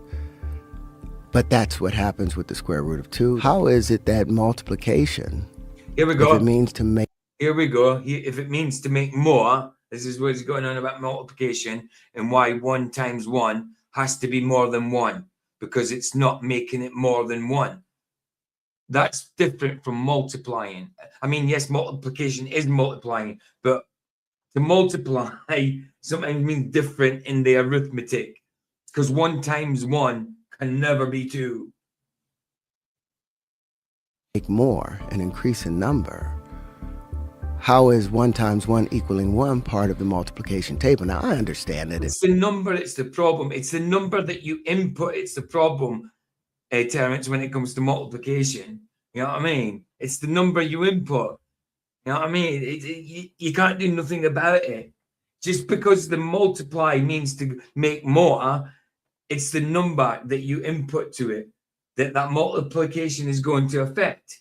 And the fact multiplying 1 to 1, the multiplication doesn't affect the 1. It doesn't affect the 1, basically. Because there's only one of them to multiply. So it'll never make 2, never. Even though to multiply means to make, it doesn't actually mean to make more, but it does in a roundabout way. It means to, because like to add means to make more.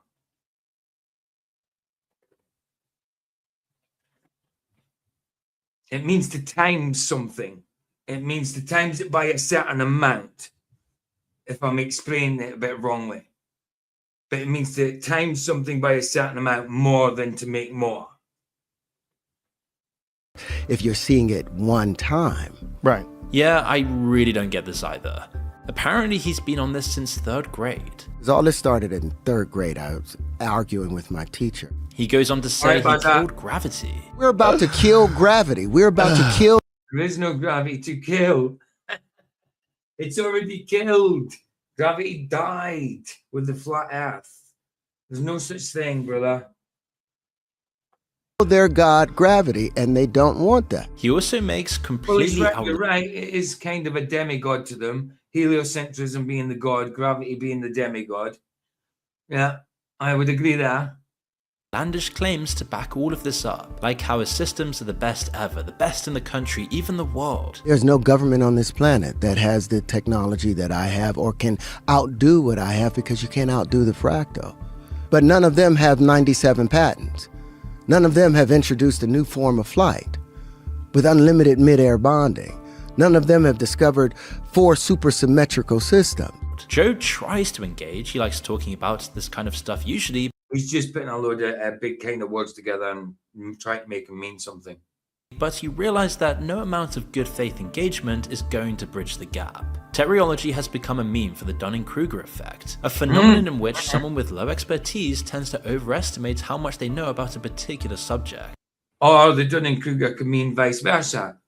You know what I mean? Someone who is intelligent and knows stuff, but think they're not intelligent. They think they're silly and stupid. That's also Dunning-Kruger. We always talk about Dunning-Kruger, about being not intelligent, but thinking you are, when it works vice versa too, the Dunning-Kruger effect. One of the top comments says what we're all thinking. When weed wants to get high, it smokes some Terrence Howard. The Joe Rogan podcast makes it clear that talking absolute rubbish that you're certain you're right about is always a reliable way to destroy your reputation. But there's one guy whose ego... Is that how many Joe Rogan's got? 20.5 million back then. Let's see what he's got now. That was 20.5 million he had a good few years ago. What does he have now? Let's check. Let's check.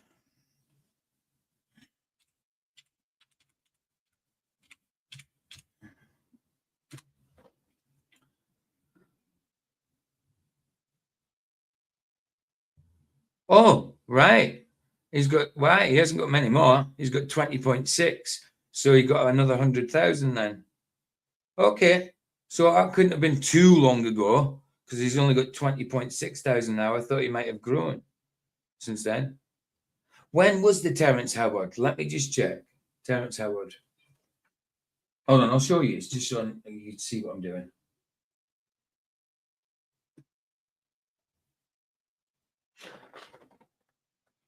So he's got 20.6. So how long ago was Joe Howard? Terrence Howard. Let's check.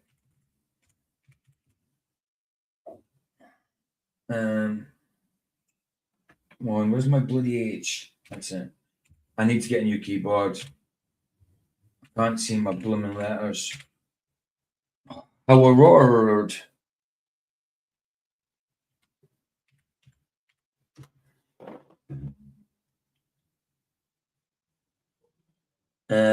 Oh, it's only a year ago. It was only a year ago. Wow. It was only a year ago. That's why he's only got 100,000 cents, but that's a lot. Even Billy Carson was a year ago. Okay, I thought Terrence was longer than that. Sorry, my bad.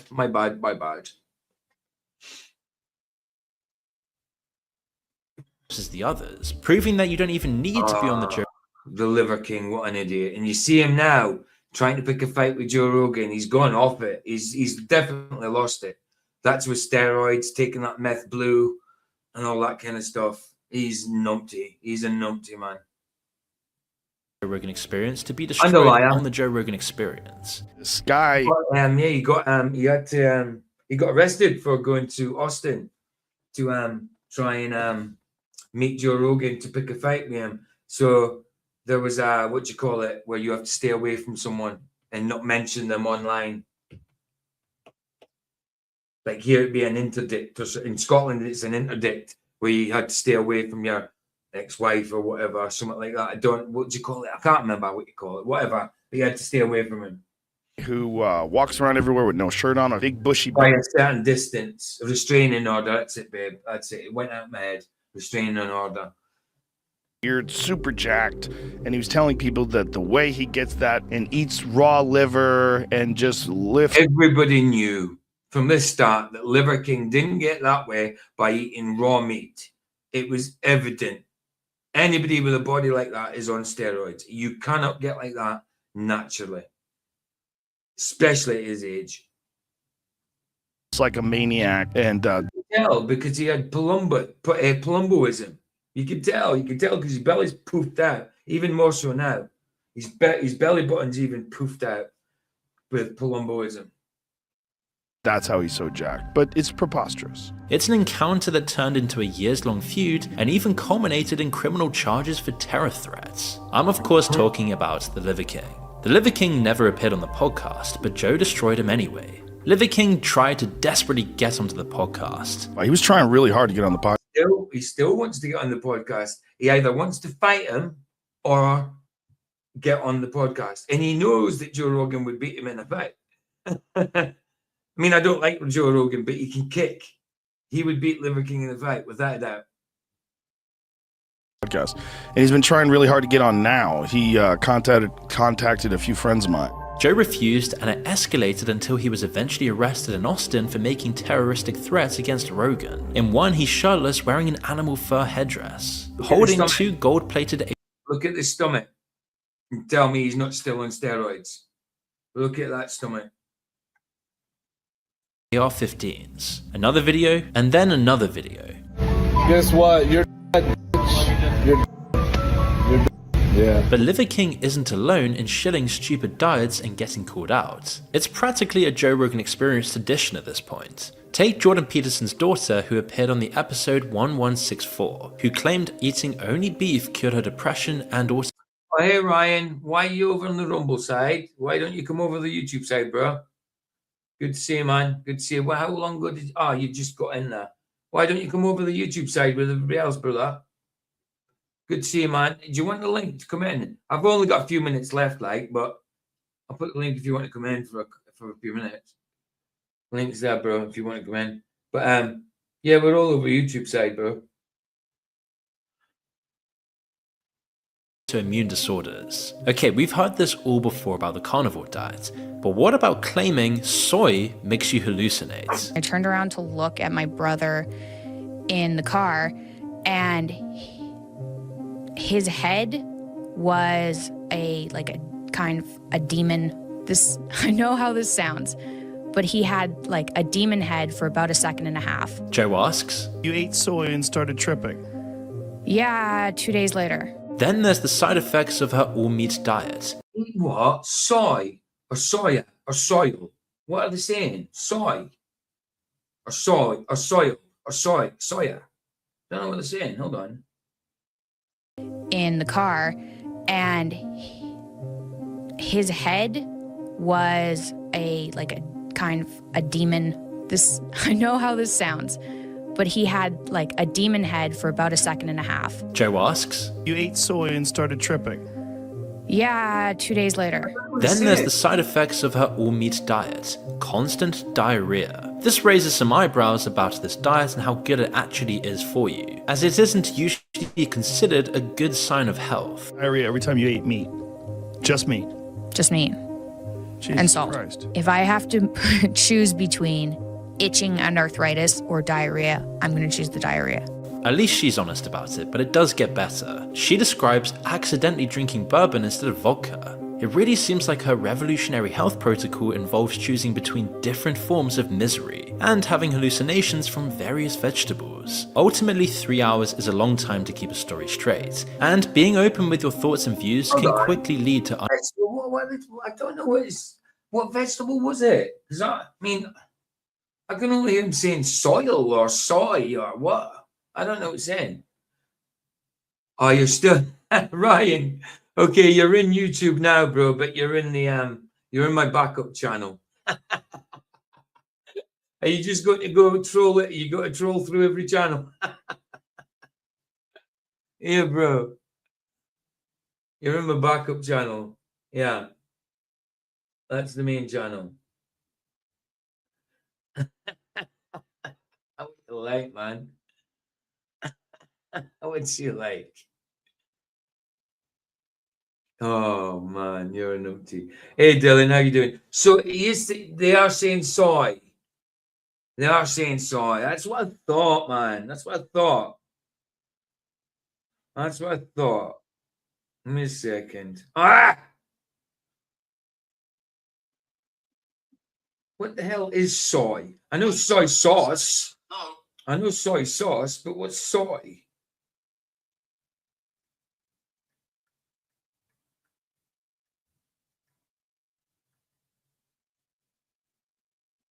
Soy. Oh, from soy. Oh, soy is from soya beans, though. Yeah, of course. Right. Got you. Got you. Soy doesn't make you bloody hallucinate. What's she talking about? It must have been laced with something. Yeah, I know that you get soya beans, but I didn't know it was called soy. I knew soy sauce, but I didn't know that was made from soybeans, because soy sauce to me it's got fish products in it, same as Worcester sauce. It's got anchovies in it. I don't know. Unexpected outcomes when they don't sound as good in real life as they do in your head. Most of the episodes live forever on YouTube, and as Josh and Brian proved, future events can put a radically different spin on things. But also these podcasts show that there are also so many ways Hey Michael, bro, Michael, you're in the backup channel as well. The link's there if you want it. The link's above you, bro. Link's above you. If you click it, you'll come into the main channel. someone can destroy their own reputation, from being rude and egotistical to completely misjudging the audience's ability. I like soy sauce as well, babe. I like soy sauce. To see through you. The result is the same. Lots of comments, lots of dislikes, and reputational damage that lives forever on the internet. All for us to enjoy. And thank you, Fume, for sponsoring this video. Make sure to... Oh well, there we are. There it is. There it is. There it is. I'll have to make up tonight's stream. Tonight's movie, I don't know the topic yet. Obviously, it'll be after Flats is on. Flats has got a brilliant topic for tonight. So it'll be on Flats's in 2 hours. 2 hours. Tonight's movie is Blade Runner 2048. 2 episodes of Black Mirror. Don't know about the topic. But Baza, your movie, the movie you picked, Office Space or something like that, or was it Office Room, Office Space, Rooms? I can't remember, something like that, is on Tuesday after the boxing. Yeah, I think I'm going to do Alexander Usyk and Anthony Joshua's fights, both fights on Tuesday. Because we did Tyson Fury and Usyk. Just go a little further back and do Anthony Joshua and Usyk. Right, I'll play out with Harry Mack, Gudgies. Thank you for coming. Bless you, but I need to go and sort out tonight's stream before then eat or something before we go on Flats's. Babe, do you want to put Flats's link in for people for later? If they haven't got it. What's this I've got here? Oh yeah.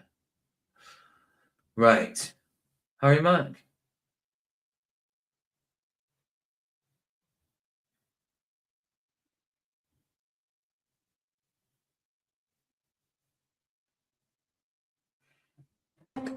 What's up, man? You stream? Sometimes I stream, yeah. I've seen you before. Oh, for real? I've seen you. My friend knows you. Oh, okay, that's dope, man. What are you up to? I am chilling. Just got a nice smoothie, and I'm about to move. Oh, you're about to move? From Brooklyn to Philly. Wow, from Brooklyn to Philly. Okay, how do you feel about it? New York is like a lot bigger, but Philly, you get to know everyone a lot quicker. Nice, dude. That's what I've heard. I like that. I like that. What kind of smoothie you got there, by the way? It is a peach strawberry protein milk shake or whatever they're called. Yeah. Peach strawberry protein. That's dope, man. I'm chilling, bro. Chilling. You make I do make music. Actually, I'm on here doing freestyles for people, man. Could I do a freestyle rap for you? All for it. Yes. All right, hell yeah, but I need your assistance in this endeavor. Could you give me a few, creative words? Bet. Hold up. Can it be any word? Give me some words that'll challenge me. Platinum. Nice. Platinum. Can we do like a color? Yeah, try me. Turquoise. Turquoise. Is that your favorite color? No. This is my brother. You said it's your brother's favorite? Brother's favorite. Oh, that's tight. All right, platinum, turquoise. Certified. Certified. Hell yeah, bro. Platinum, turquoise, and certified. You ready? Yeah. All right, let's get it. Here we go. Yeah. You can hear that beat, right? Hell yeah. All right, just check it. Okay. Yeah. I'm the main attraction whenever I'm rapping. Where has Mac been? In the lab just snapping, repping for the faction, never caught slacking. I won't stop till I got plaques of platinum. Yeah, y'all knowin' the deal. Who's that dude who raps so flame? Y'all better rack your brain. He's crazy, honestly, yo, Mac's insane. I'm shining bright, I don't even need a platinum chain. Listen, this whack rap industry is never fooling me, cause I can shine brighter without the jewelry. I said I'm shining, I'm beaming. He was like, dog, I'm pretty sure I done seen you streaming. I think my friend is a fan of yours. When it comes to dope lyrics, I'm the man for sure. Yeah, and y'all know I came to work it in the spot. Something like platinum, I'd be worth a whole lot. I got value, hey, y'all know I crush any mic I hold. If I'm platinum at best, these rappers gold. But then again, that doesn't seem right, it seems wrong. I said at best they gold, but they really more like bronze. They ain't winning. I've been killing since the beginning. I'ma knock it out the park from now until the final inning. Yeah, how you feeling, man? When I'm spitting, yo, I got they head spinning like your ceiling fan. Harry Mack be that fearful performer. I'm reflecting when I'm rhyming like that mirror in your corner. See it in the background right by the clothes. Every time I spit, I get hyped with the flows. Yeah, y'all know I select a new word choice. Never watered down, cause I'm here to spit my pure voice. They say, Mac, the flow is wet, homie, you're moist. Matter of fact, I stand out like the color turquoise. Keep it, I really go the deepest like none other. And that's the favorite color of your brother. Yeah, so y'all know we go throw it in the mix. Every time the Mac is spitting, he be flowing too legit. And y'all know you're about to need this clever rhyme for the man in the Adidas sweater. Rocking the blue hoodie, show you how it should be. When it becoming the lyrics right off of the mental, your Mac and got all of the goodies. I get down, every flow I spit is profound. I be known for rapping from town to town. Speaking of town to town, let's lock in this groove. Cause I heard from this dude, he's getting ready to move. Yeah, these rappers crazy if they thinking they can kill me. He's about to move from Brooklyn to Philly. Yeah, and y'all know it seems clever. Yeah, New York is better, but you don't know the people better. So yo, you about to go and get close. Cause when it comes to freestyles, Mac is doing the most. They play in the post, I get down. When I work it live, they done heard of this guy. His verse is hella certified. What? Yo, wow. That was hard, bro. Holy, that was hard, actually. That was bless. That was bless. Nice. Right, guys, I'll see you tonight. Love yous. Hear the Sunset's free. It's free indeed. Ta-ta.